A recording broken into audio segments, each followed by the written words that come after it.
नमस्कार, आदाब, good evening, सत श्री अकाल। एक बार फिर आप सभी लोगों का बहुत स्वागत है क्राइम मिस्ट्रीज़ की कहानी के इस एपिसोड में।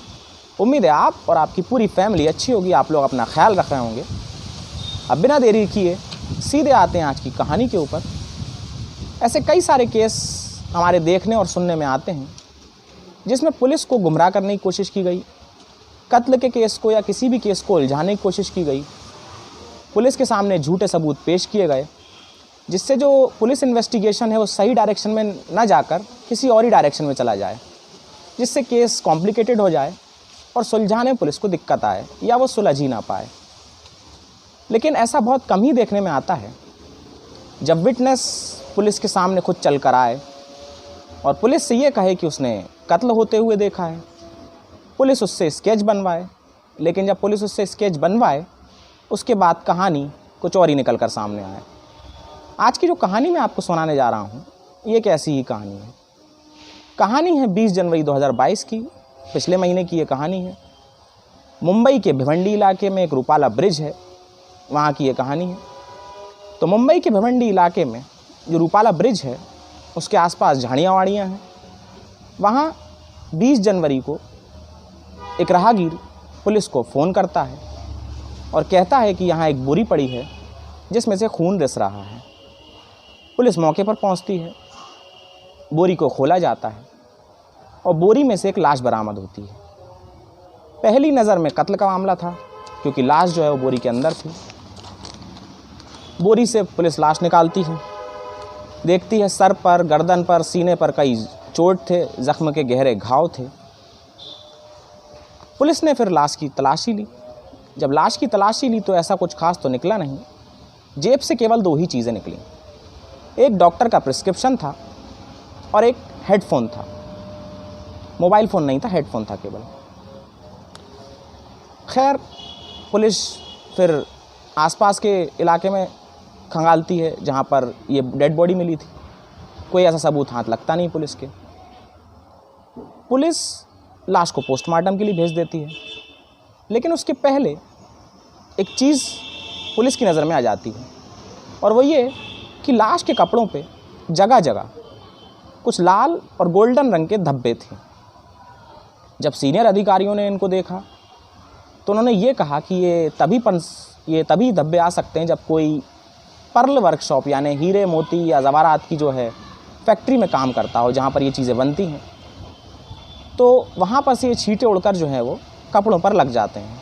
तो हो सकता है कि आदमी भी पर्ल वर्कशॉप में काम करता हो। इसके सामने एक और दिक्कत थी और वो ये कि जो लाश की जेब में से डॉक्टर का प्रिस्क्रिप्शन बरामद हुआ था वो भी ठीक नहीं था, यानी मुड़ा तोड़ा था। अगर वही ठीक होता तो शायद उस क्लू के तहत पुलिस के हाथ कुछ सबूत लग जाते, बट ऐसा नहीं था। खैर पुलिस अपनी तफ्तीश जारी रखती है। आसपास के इलाके में ये भी देखा जाता है कोई गुमशुदा तो नहीं है या कोई रिपोर्ट तो दर्ज नहीं हुई है।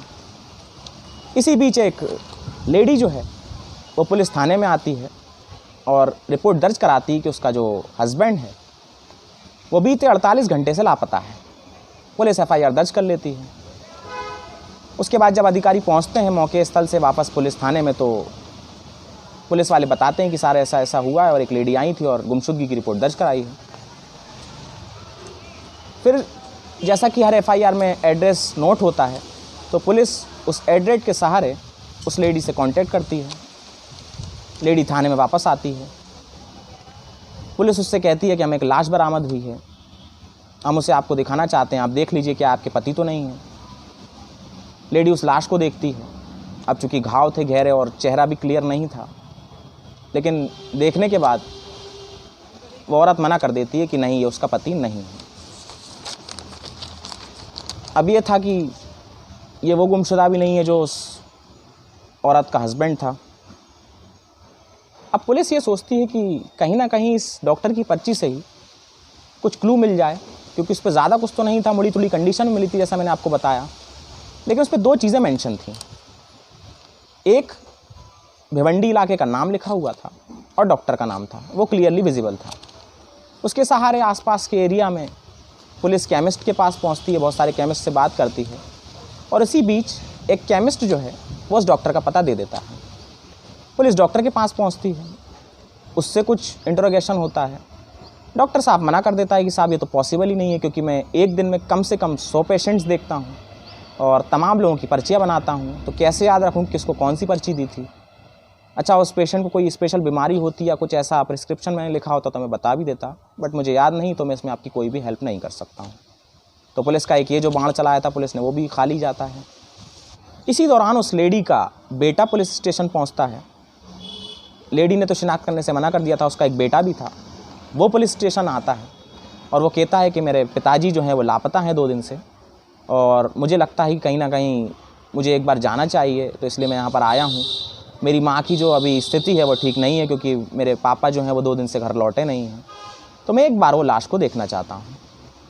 पुलिस कहती है ठीक है, आप लाश देख लीजिए।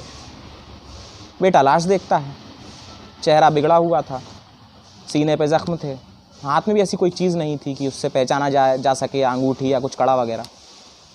फिर पुलिस उस लड़के से ये पूछती है कि आपके पिताजी का कोई बर्थ मार्क था, यानी कोई जन्म से ही कोई ऐसा चिन्ह या ऐसा कोई निशान जिससे आप उनकी शिनाख्त कर सकें। तो वो लड़का कहता है कि हाँ, मेरे पापा के गले पर एक तिल था जिससे शायद जो है वो मैं शिनाख्त कर लूँ।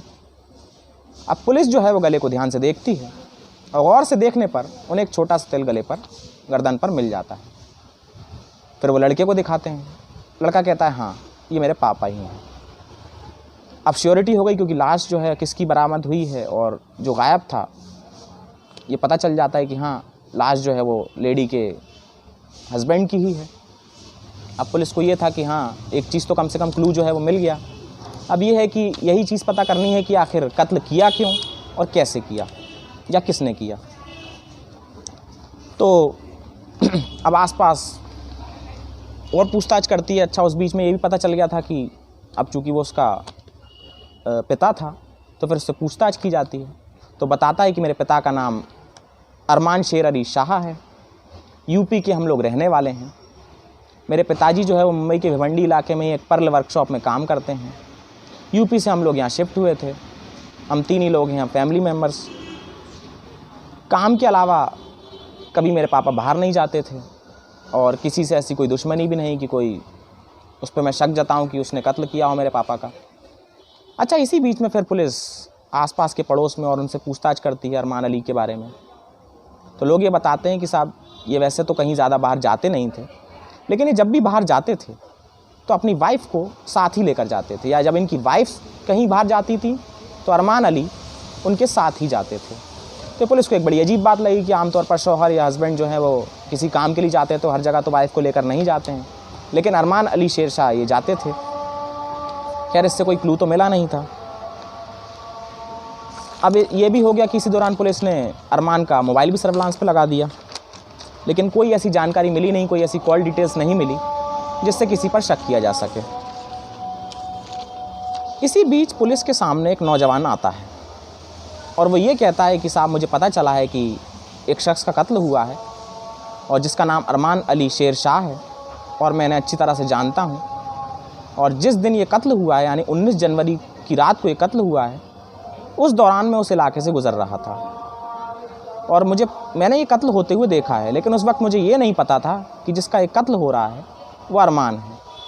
हाँ, क्योंकि बहुत अंधेरा था तो मैं ये भी नहीं देख पाया किसका कत्ल हो रहा है या और कितने लोग हैं, पर मैं इतना ज़रूर बता सकता हूँ कि 2-3 लोगों ने इनका कत्ल किया है, और एक कातिल का मैं थोड़ा चेहरा भी बता सकता हूँ, कद काठी मुझे पता है।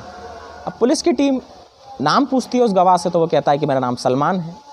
पुलिस कहती है ठीक है, आपने जितना भी कुछ चेहरा देखा है कत्ल करने वाले का, कातिल का, आप उसका स्केच बनवाइए। सलमान उस कातिल का स्केच बनवाता है।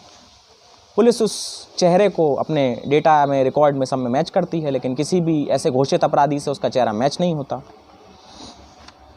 फिर पुलिस की एक टीम सर्विलांस पर चूँकि ऑलरेडी लगी थी, तो एक चीज़ निकल कर और सामने आती है पुलिस की सर्विलांस टीम से, वो ये कि जहाँ पर, जिस लोकेशन पर अरमान अली शेर शाह का मोबाइल डिटेक्ट हुआ था, वहीं पर इस सलमान का ही मोबाइल डिटेक्ट पाया गया। बट ये तो कोई नई बात थी नहीं, क्योंकि ऑब्वियस सी बात है, जब वो वहाँ से गुजर रहा था, अगर वो जैसा कह रहा है, और जहाँ पर कत्ल हुआ, तो दोनों की लोकेशन तो सेम जगह ही आएंगी। बट जो इंटरोगेशन ऑफिसर था, जब उसने सलमान से इंटरोगेशन किया और जो बात चल रही थी, तो उसने और अधिकारियों से अपने कहा कि ये मेरा वक्त जो है वो ज़ाया कर रहा है, मुझे लग रहा है कि ये मेरा वक्त बर्बाद ही कर रहा है और कोई क्लू दे नहीं पा रहा, बल्कि केस को और उलझा रहा है। तो जैसे कि कहते हैं कि पुलिस तो किसी की होती नहीं है और पुलिस जो है वो अपना पुलिसिया अंदाज़ कभी छोड़ भी नहीं सकती, वो हर एक पे शक करती है, तो अब गवाह पे ही शक करने लगती है। अब कहीं ना कहीं जब गवाह पर डाउट हुआ तो गवाह ही कातिल निकलकर सामने आता है। वो कैसे, मैं आपको बताऊंगा। अब जब सारी चीज़ें हुई, कोई क्लू मिल नहीं रहा था, तो पुलिसियाई अंदाज़ और पुलिसियाई सोच जो होती है, तो पुलिस ने ये सोचा कि क्यों ना इस सलमान को ही उठाया जाए। तो वो सलमान को उठा लेती है और जब अपनी पुलिसियाई अंदाज़ में उससे पूछताछ करती है तो वह टूट जाता है और फिर सारी कहानी निकलकर सामने आती है और वो कहानी सुनाता है। कहानी ये थी कि यूपी का ही एक और शख्स तस्लीम रहमानी मुंबई के भिवंडी इलाके में काम के सिलसिले में आता है, वहाँ पर जॉब ढूंढता है और वहाँ पर उसे एक जॉब मिल जाती है, वहाँ पर रहने लगता है। चूँकि संयोग से अरमान अली शाह भी वहीं रहता था, थोड़ी दूर पर इनका घर था। एक दिन मुलाकात होती है, मुलाकात धीरे धीरे दोस्ती में बदलती है। अब तस्लीम रहमानी का जो उठना बैठना है वो अरमान अली शेरशाह के घर में लगा रहता है। जब वो उपस्थित रहता है अरमान अली तब भी, और उसकी गैर मौजूदगी में भी। जब वो जॉब पर जाता है, उसका बेटा स्कूल चला जाता था अरमान अली का, ये तब भी आता है। उसकी वाइफ से मिलता है, अरमान अली की वाइफ से तस्लीम रहमानी की दोस्ती होती है, दोस्ती धीरे धीरे प्यार में तब्दील होती है और अब दोनों एक दूसरे को लाइक करते थे। लेकिन ये जो प्यार था वो भी ज़्यादा दिन तक छुप नहीं पाया। अरमान अली को इस बारे में एक दिन पता चल गया। उसी दिन उसने अपनी पत्नी को खूब डांटा और तस्लीम रहमानी को भी धमकी दे दी कि आगे से अगर तुमने मेरी पत्नी से बात की या मेरे घर के आसपास के इलाके में भी तुम कहीं दिख गए तो तुम अंजाम जान लेना। इस बात से तस्लीम रहमानी गुस्सा भी हुआ, नाराज़ हुआ। तब उसने ये सोचा कि क्यों ना इस अरमान अली को ही रास्ते से हटा दिया जाए। तस्लीम रहमानी फिर इस पर एक प्लान बनाता है और उसका एक दोस्त था यूपी का, वो भी सलमान, और एक और दोस्त जिसका नाम था हमज़ा सुल्तान। अब ये इन दोनों को भी इस प्लान में शामिल कर लेता है। सलमान से भी जो है वो परिचय कराता है अरमान का, ये तस्लीम रहमानी। इनमें धीरे धीरे दोस्ती हो जाती है।